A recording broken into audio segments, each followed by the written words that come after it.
Hey everybody, and welcome to another APA tutorial. In this one, we are updating our Excel APA bar graph tutorials. You may have seen a release of the basic bar graph. Well, in this one, we are going to update this mamma jamma here, the 2x2 Factorial bar graph, which is part 1 of my factorial series, and part 2 of the factorial series is going to be a line graph, and that is going to come in the next video, in either the next week or the week after this video releases.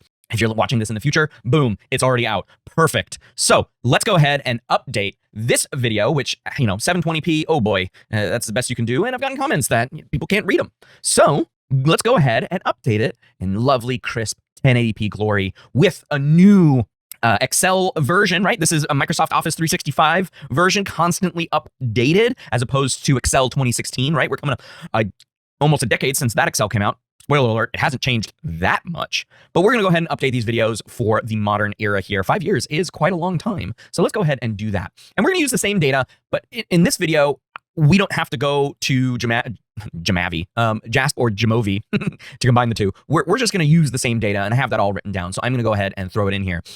In the description, off to the side, it's no longer below now. In the description, there will be a link to this file that you can use and play with and put in your own data.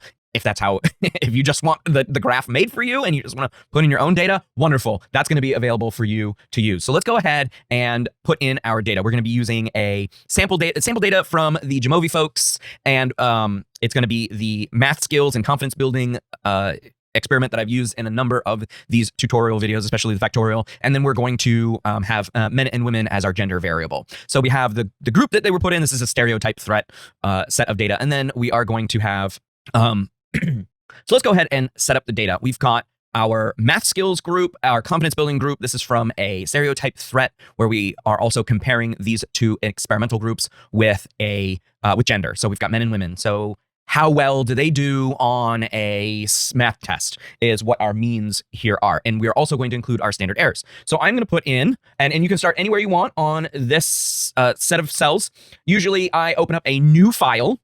You can see that I've been working with stuff today, so this is book 2, but you are more than welcome to just have the same file and have a new sheet. I would not start doing this in a sheet that you would have raw data. That's not a good idea. So I recommend opening up a new file or a new sheet down here for your graph building. Okay, so what we're going to do is we're going to put in math skills here.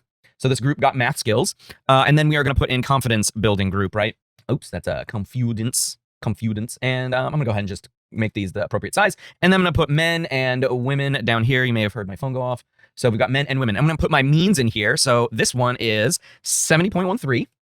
And we're going to go across here to 63.71. And then down here is 61.86 and 76.25. Now I'm going to set up my standard errors, and I'm just going to put STD-ERR. STD-ERR. I don't know why everything is an aptos narrow, but okay, there we go. At least it's not Calibri, right? 3.43 is this value here. 3.43 is this value also. And then 3.67 and 3.67, because they come from the same sample of men and women. So here we go. All right. Whether these are the actual values or not, it doesn't really matter. We are going to go from there.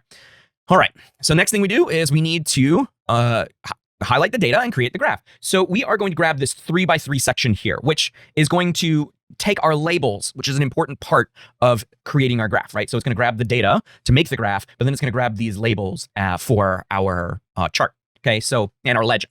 So our x-axis and our legend. We're probably going to put the x-axis as men and women, since these are columned and rows. And these are probably going to be our different colors, math skills and confidence building.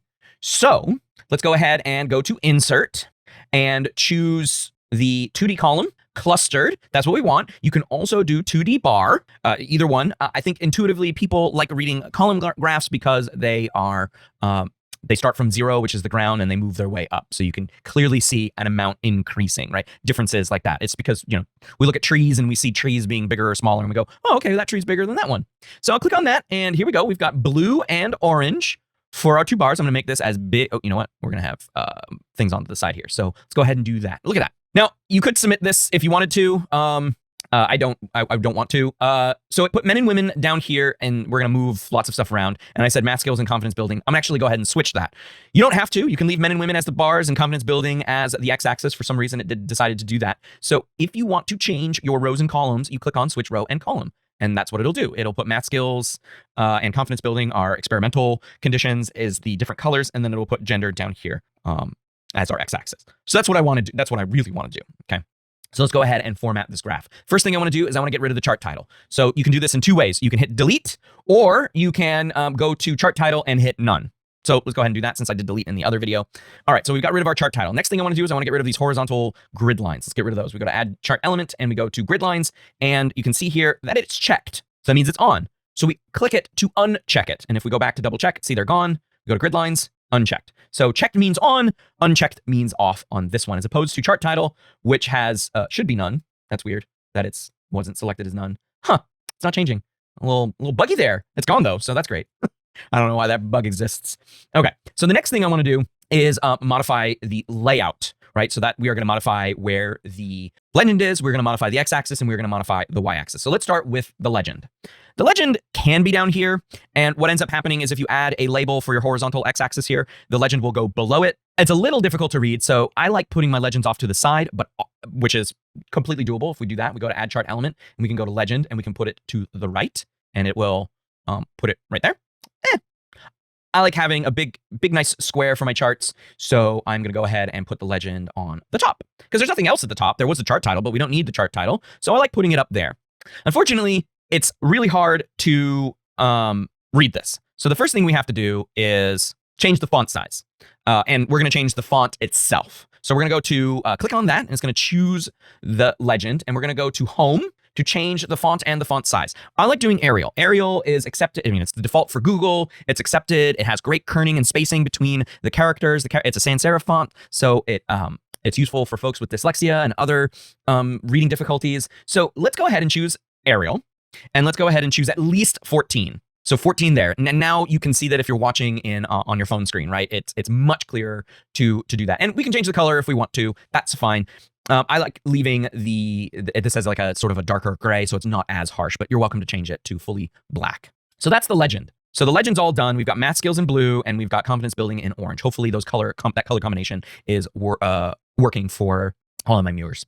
Okay, so next thing I want to do is move on to my x-axis. So we're going to double click on the x-axis to bring up our axis options here. And we have several options. We've got the axis options, which asks us to put what kind of axis it is, tick marks if we want them, labels are automatic. They're coming from the men and women because I switched my rows. And you can also change the kinds of cell type it is. I don't recommend changing any of these things for the x-axis. But what I want to do is change the line to be fully black, because right now it is this light gray value, and I don't like that.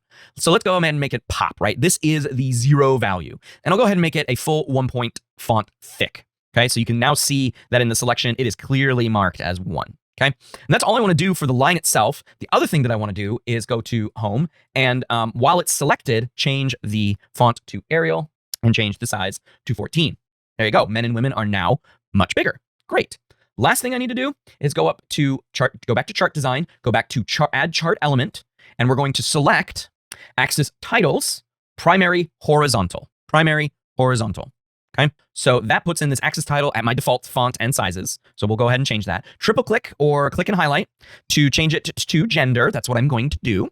Okay, and then I'm going to make sure it's highlighted, go back to home, change my font again to Arial. Now you can do the drop down menu. I'm just typing it in because it's easier for me while I'm recording here. And we're going to change it to 14. Okay, and there you go. It's now 14. Now, some people might want the values of the variable, the different levels of the variable to be a different size. So if that's you, I don't really care. I keep them equal size. If that's you, I would make the men and women, the values, the conditions, the levels right over here to be 14 at minimum, and then gender you can make it like 16 to make it stand apart. But honestly, put it in the center of the x-axis. So I mean, you should assume that that's the case. Okay, so that is the x-axis done. Let's go ahead and finish up our formatting of the y-axis. It honestly needs the most work. So we're going to double click on that, and it's going to open up our axis options here. It is doing 0 through 90, but this test is out of 100. So I have to modify not only the look of the x-axis to come in line with the y-axis, excuse me, to come in line with my x-axis. I also have to change the values of the y-axis itself. So we're going to go up to the bars for the axis options, and we are going to go to axis options first, and I am going to manually change the maximum to 100. And then I'm going to tab away, and it's going to do 100 there. Now this button also became highlighted, or active. And if I click on that, it will reset to what Excel thinks my maximum should be, which is 90. So you can do that if you have any issues. I'll leave my major units as 10, but you can change this to 25 and it'll do 25, 50, 75, and then 100. Either way, whatever works for you on that one. But when you represent a graph, you want to make sure that your graph shows the entire scale of your dependent variable rather than some truncated scale to make things look better or worse.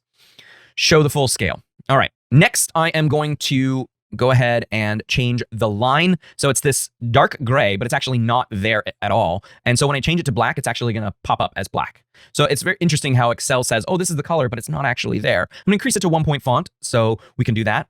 And then the last thing I'm going to do is tick marks. And we're going to go to major type and we are going to do outside. Now, inside would be inside the line and cross would be the combination of inside and outside. So it looks like the tick mark is crossing the line. Now you can add the line by doing this first and then going and changing the color. Either one will add either order, doing this first or doing tick marks first, will add the y-axis. I don't know. I honestly don't know why Excel has that as its default option. Like, show me the y-axis really when it comes down to it. The last thing I want to do is change the font and the font size. So let's do Arial and let's do 14. Okay. And that changed all of my values here.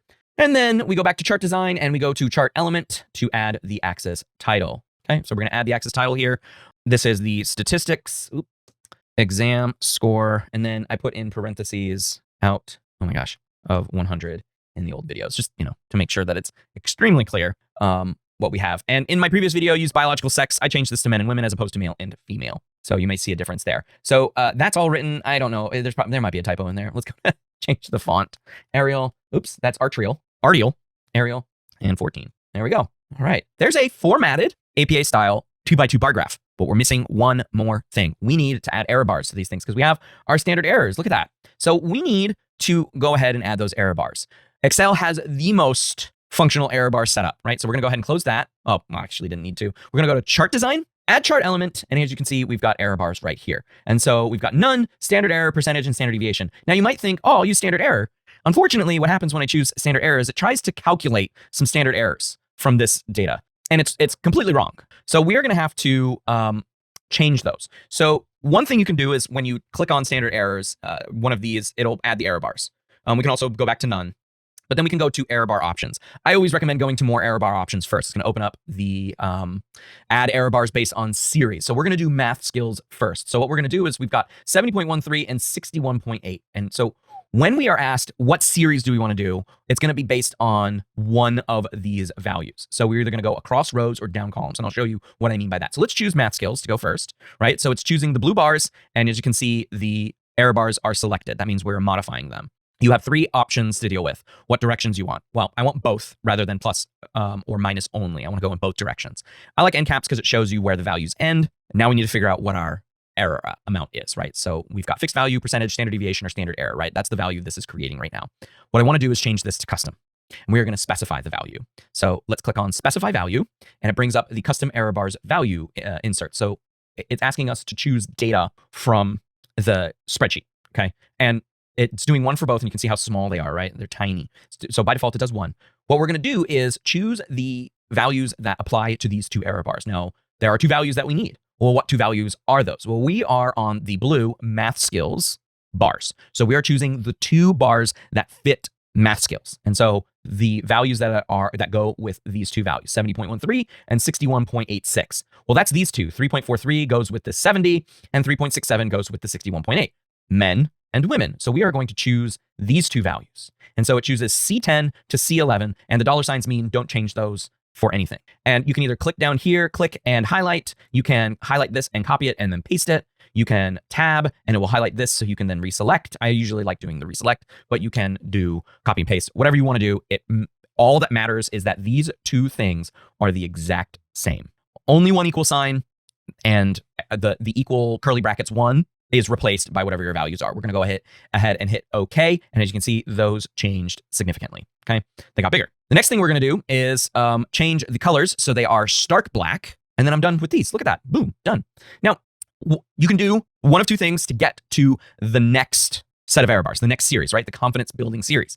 We can double click on these error bars, or we can click off the graph and then go back to, or click on the graph, hit chart design, error bars, more error bar options, and it's going to bring up the series selection again. So then we would choose confidence building here. You can do it either way. We've already added the error bars, so you can double click on the error bars. If you're not steady with your double clicking, maybe you want to do it this way, right? And so here we go. We have the error bars themselves. I'm going to go ahead, since we're on this screen, and change them to black so they're nice and stark against the colors. And then we're going to go to our error bar options here. We're going to leave these two as default, and we're going to go to custom and specify value to do the exact same thing, but this time use this column. Now, you could use this column because they're the exact same values. In some cases, they won't be the same values. So you want to make sure that you're choosing what goes with what. Always have the same exact structure and follow that same exact structure, right? So let's go ahead and choose these two. And I'm going to go ahead and do the same thing here. I just hit tab and voila, they go there. And so there we go. That's it. Wonderful. This is my APA style graph for a 2x2 Factorial ANOVA. Right? This looks like APA. You can change these colors if you want to. You can change how big, skinny, or close together these bars are. If we click them, we can change the overlap. Of course, we don't want to change the overlap. We can change the gap width if we want to. Those kinds of things you can definitely change to make it look however you want it to look. You can change the colors too. Just don't do red and green together, right? You can make these have cross-hatching and dots inside them if you want to do grayscale, all that kind of stuff. This is the way to make it look wonderful for posters, for manuscripts, for all sorts of things. It's useful. All right, that's how you do an APA style 2x2 bar graph or column graph in Excel. Let me know if you have any comments, suggestions, or other feedback in the comment section down below. Stay tuned for the next one for line graphs. We're going to use the same values. We're just going to make a line graph instead. So stick around for that one. Stay tuned. Thanks for watching. I'll see you in the next one. Bye.